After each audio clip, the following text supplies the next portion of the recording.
If 90% of your thoughts every single day revolve around food, weight, and what you should eat or not eat, or you're constantly planning your next meal or feeling guilty about what you just ate, you're experiencing what I call food noise. And I'm about to show you exactly how to silence it for good using 3 simple steps that address the root cause. So today, you're getting 3 proven steps to actually take you from food obsession to complete food freedom. I lived with constant food noise for over 20 years, always thinking about my next meal, feeling guilty about what I ate, avoiding vacations and all kinds of experiences in life because of this food noise. Now I eat whatever I want, when I want, without stress or guilt, and I've helped thousands of women across the world to achieve the same freedom using these 3 steps. One of my clients recently shared, I have a totally normal relationship with food and myself. The food noise is completely gone. So if you want results just like Joanne, you can take this a step further and you can actually download my free food freedom toolkit. And that way you'll have a full comprehensive guide to take this to the next level and really support you to silence food noise. So that's in the description. So what is food noise and why it's not your fault? First, let's talk about what food noise actually is, because understanding this changes everything. Food noise is this constant mental chatter about food, planning what you'll eat, feeling guilty about what you ate, calculating calories, obsessing over being good or bad with food. You might wake up already thinking about what you're going to eat for breakfast, then lunch, and then dinner, and you might find yourself standing in front of the fridge, not even hungry, but unable to stop thinking about food. Or maybe you eat something off plan and then you spend hours beating yourself up about it. Here's what I need you to understand. This isn't your fault. You have been conditioned through diet culture, the weight loss industry, society, capitalism to believe that there are good foods and bad foods and that you need to control every single bite and that your worth is tied to what you eat. These beliefs create what I call inflammatory thoughts in your nervous system. Your brain can't tell the difference between a physical threat like being attacked by a bear or an emotional attack. So when you think, I'm so bad for eating that, your nervous system literally goes into survival mode. It spikes stress and cortisol and adrenaline, and all of that then leads us into having different struggles with body image, with more struggles with food, over-exercising, anxiety, mental health issues. This all stems from our conditioning, which is so important for you to know because this isn't your fault. So step number 1 of breaking free of food noise is to remember that this is conditioning. And this is part of my Rebel framework that I teach all of my clients. Remember that this is conditioning, okay? All of your suffering around food comes from repeated messages that you have absorbed over time. So maybe your family originally talked about foods being good or bad, which by the way, they didn't invent either, that's conditioning. Or maybe you learned that love equals food, or that you had to clean your plate to be accepted, or maybe you learned to believe that thin equals worthy. So some of the most common food conditioned beliefs are, there are good foods and bad foods. If I don't control my food, I'll lose control completely. I have to earn my food through exercise. Anything that tastes good makes me fat. I need to stay a little hungry to be disciplined. Sound familiar? So these beliefs get stored not just in your thoughts, but in your nervous system, and they become your default operating system. Kind of like having an iPhone that's running on outdated software. It's clunky, it doesn't work. So a powerful exercise for you to do would be to write down all of the conditioned beliefs that you've learned to believe about food. This simple act starts to create separation between knowing that this is not you and that this is actually conditioning. And the conditioning comes from, as I said, diet culture, the weight loss industry, capitalism, like all of these industries profit off of your struggles with food, right? Because when they tell you something is bad, then guess what? You buy something else. And when they tell you this is what you need to eat to gain weight or to lose weight, that's what you go do. It's all driven by consumption, consumerism, capitalism. That's just what it is. So food noise is not, it's a jumble of brainwashed beliefs that keep you stuck in a very unhealthy relationship with food. It's all manufactured. So I'm saying this so that you understand it's not your fault, and to remember every time you hear food noise, that's the conditioning again. So I want you to stop and write down a list of all the things that you were conditioned to believe about food, because that's going to be very helpful for you in recognizing when this food noise is activated. Step 2 is to empower your nervous system. So you need to learn how to feel safe around food, and this is the E in my Rebel framework. If your nervous system doesn't feel safe, then nothing will stick. We can't change our relationship to food, because when we're constantly in dysregulation in our nervous system, stuck in fight, flight, or freeze, you literally cannot access calm decision making around food. This is why you can know exactly what you should do, but then have a moment where you feel completely hijacked. So I want to teach you a technique right now to support you to have regulation within your nervous system and in your body. When you feel more safe, we quiet that food noise right down, and we start to feel more at peace with food. But as you can imagine, when we feel stuck in a state of stress or anxiety or panic, what happens? The food noise goes beep right through the roof, okay? So this is a great hack. I want you to place your hand on your heart, and maybe if you want, you can place 2. And we're just going to start taking some easy breaths here. I'm safe. I'm okay right now.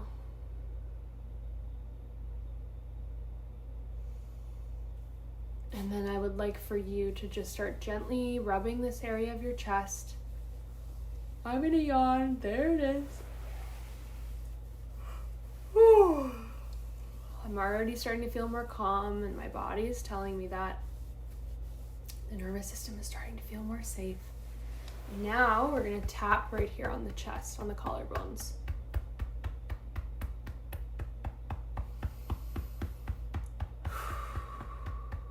So even if you do this for 20 seconds, you're going to start activating the compassion centers in your brain. You're going to start turning down that stress response. And guess what happens to that food noise? Pretty cool.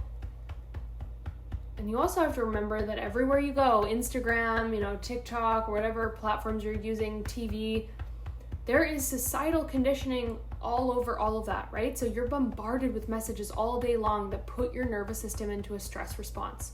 So my advice to you, if you want to turn down the food noise, is to not only recognize that that conditioning is a problem, but to do something like this, like tapping even just on your chest like this while you're consuming that content, so you can keep your nervous system regulated. Because otherwise, that food noise is going to go right up, because you're going to be put into a stress response from consuming all of that without even your conscious awareness. Beautiful. Oh, so good. And you can use a little mantra for yourself too when you use this tapping point. Something like, even though I was conditioned to believe all sorts of stories around food, I'm learning how to have a more peaceful relationship with food. Beautiful. So just notice how that feels. What are you aware of within your thoughts, your body, after we did that little gentle practice to help bring more safety to your nervous system? I'd love to hear in the comments.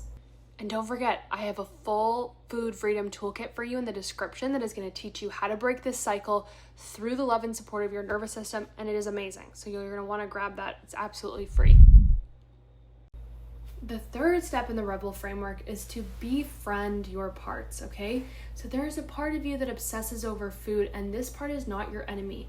It's only trying to protect you with the only way that it knows how, okay? So maybe this part of you learned that controlling food equals safety, or maybe it learned that, it's trying to help you to feel worthy by being perfect with food, or maybe it's trying to comfort you through food. So whatever this part's intention is, instead of fighting it, we want to learn how to have a conversation with it.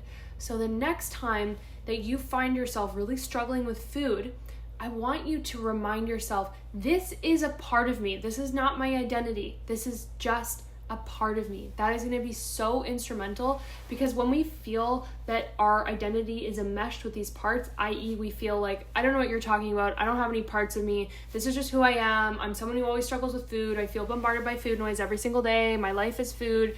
Wah, wah, wah. You can imagine like how hard it is to actually heal that.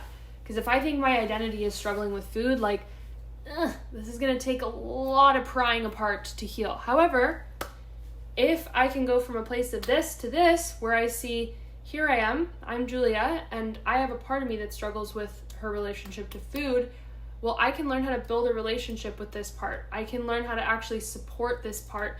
And in that compassionate relationship, we actually heal. So we go from a place of fighting ourselves, blaming and shaming ourselves, to actually holding our own hand and guiding ourselves through this. So I know that sounds really metaphorical, but it's very important. So remind yourself, I have a part of me that struggles with food noise. This is not my fault. I have been conditioned to believe all these thoughts, and I'm learning how to have compassion for this part of me. That in itself, if you can keep practicing that statement and reminding yourself of it, write it down, that is going to transform your life. I can say that confidently because most people have zero awareness that this is a part of them. They think this is all their fault, and we just revisited all this. So I have a part of me that struggles with food noise. This part of me learned this food noise through societal conditioning. It's not my fault. And I'm learning how to have compassion for this part of me. Can you really imagine how difficult it must be for this part of you to struggle with all of this stress around food noise? I just want to reach out and give that part a hug, right? So that is a huge part of our healing right there. So here's a really amazing thing. When you silence food noise, you gain the energy and power back to live your life to the fullest, okay? So when you stop investing 90% of your daily expenditure in food, you gain the strength, the energy, the joy to actually go do things that actually matter. You know, you invest them in living your life, in your relationships, in your job. And research shows that people with a regulated nervous system make naturally good, peaceful choices around food. So they eat when they're hungry, they stop when they're full, and they don't stress about it because they're not operating from scarcity or fear, and they're operating from peace and trust. And that reminds me of my client, Elizabeth, who now says, I eat whatever I want when I want. I don't stress at all. I'm dancing, exploring new cities. I'm dating, and I'm feeling massive joy every single day. And she had struggled with this for over 20 years. So I'm saying this because this is what becomes possible for you when you reclaim your mental energy and your emotional energy around being consumed by food and food noise. It gives you the ability to fully focus on the things that light you up, which is entirely possible for you. And so at this point, I'm excited to say you now have 3 clear steps to silence food noise and empower you to take your power back around food. And remember that there is a free guide for you below on food freedom and how to officially break this cycle via the support of your nervous system, which I know will be life-changing for you. So I'm excited for you to practice these practices, and maybe you want to share which one you're most looking forward to taking away with you today. And remember that you're reclaiming your life from food noise, which is a huge, huge win. So I'm sending you lots of love. I'm so happy that you were here, and I look forward to seeing you in the next video.